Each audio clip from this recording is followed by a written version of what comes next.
Shri Gurubhyo Namaha. We welcome you to our online teaching academy, Ekalaiva. In today's session, we are going to see chapter 1 from your supplementary reader, Footprints Without Feet, CBSE Class 10. A Triumph of Surgery is written by James Harriet, who was a successful British veterinary surgeon and a celebrated author. This story is about a fabulously rich lady, Mrs. Pumphrey, who is emotionally attached to a pet dog, Tricky. She loved him so much that she overfed him. Tricky had put on a lot of weight, which made him lethargic. As a result, he fell seriously ill. His mistress consulted a veterinary surgeon. Did he perform an operation? Did the dog recover? Is the story. Let's get started, children. I was really worried about Tricky this time. I had pulled up my car when I saw him in the street with his mistress, and I was shocked at his appearance. Tricky is the name of the dog.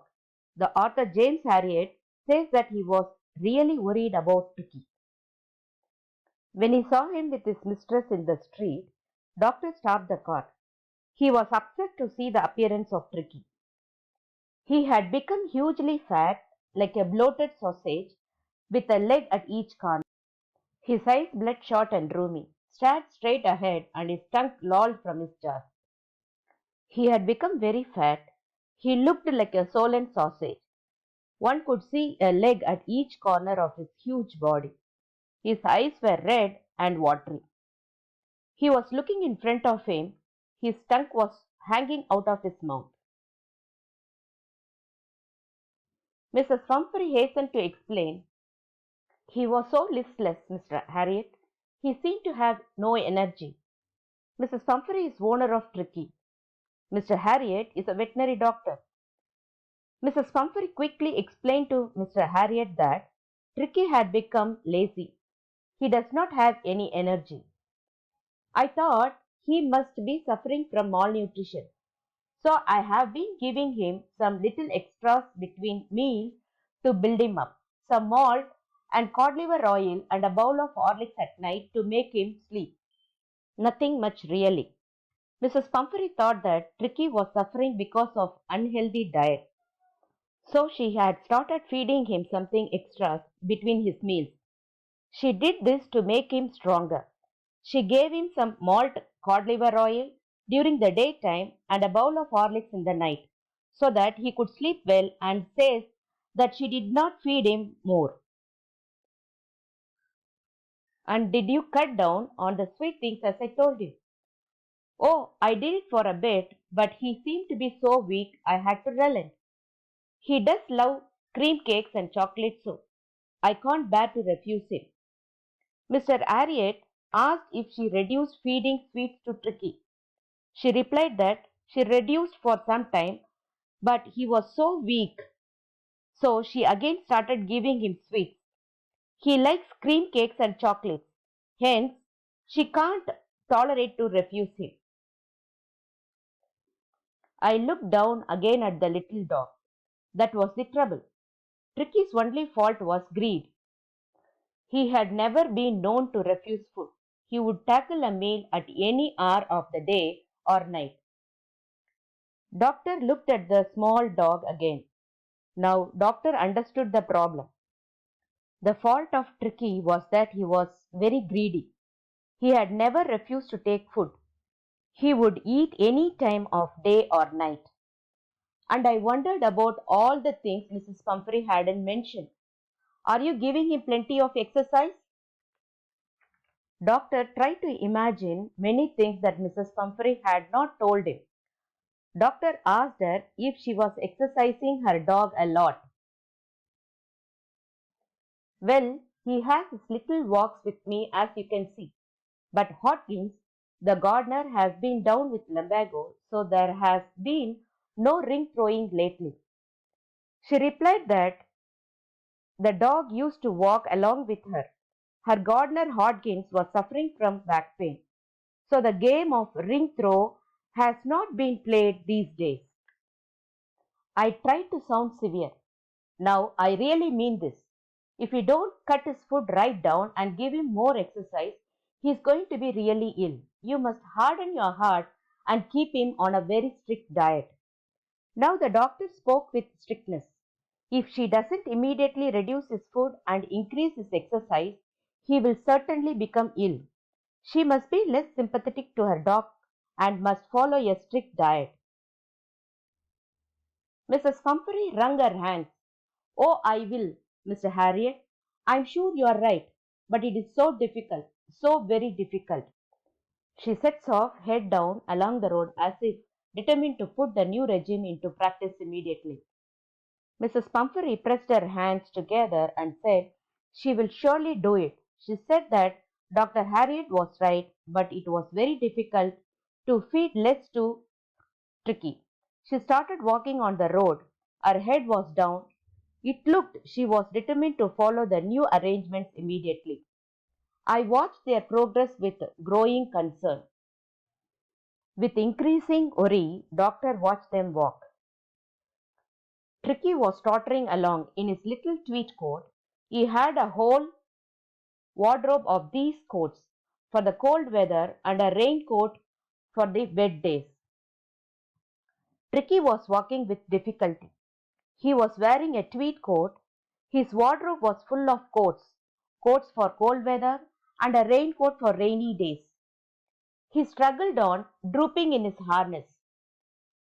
I thought it wouldn't be long before I heard from Mrs. Pumphrey. Tricky walked with difficulty. He bent in his trap. Doctor was sure that very soon Mrs. Pumphrey would give him a call. The expected call came within a few days. Mrs. Pumphrey was distraught. Tricky would eat nothing, refused even his favorite dishes, and besides, he had bouts of vomiting. Within few days, Mrs. Pumphrey called the doctor. She was very worried. Tricky was not eating anything. He refused to eat even his favorite dishes. In addition to it, he had vomited. He spent all his time lying on a rug panting. Didn't want to go for walks, didn't want to do anything. All the time he was lying on his blanket and breathing rapidly. He didn't want to walk, he didn't want to do anything. I made my plans in advance. The only way was to get Tricky out of the house for a period. I suggested that he be hospitalized for about a fortnight to be kept under observation.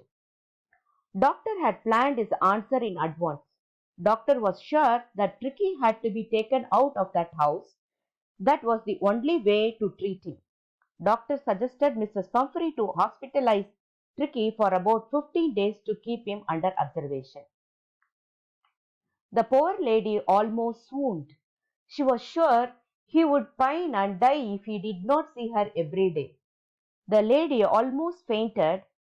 She was sure that Tricky would surely miss her. He would die if he did not see her every day. But I took a firm line. Tricky was very ill, and this was the only way to save him. In fact, I thought it best to take him without delay, and followed by Mrs. Pumphrey's wailing, I marched out to the car carrying the little dog wrapped in a blanket. But doctor was very strict this time.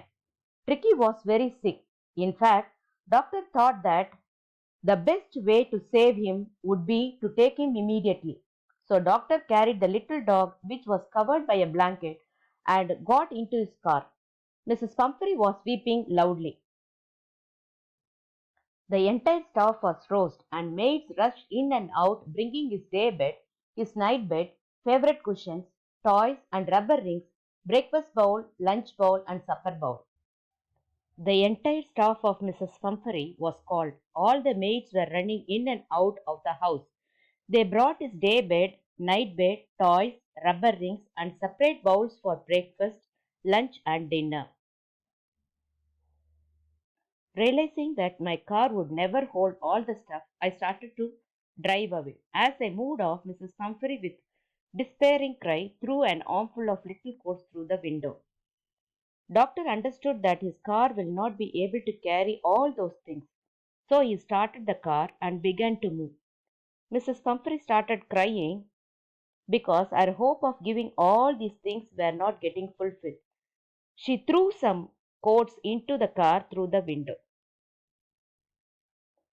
I looked in the mirror before I turned the corner of the drive. Everybody was in tears. Before taking a turn on the road, doctor looked in the mirror. Everybody was crying. Out on the road, I glanced down at the pathetic little animal gasping on the seat by my side.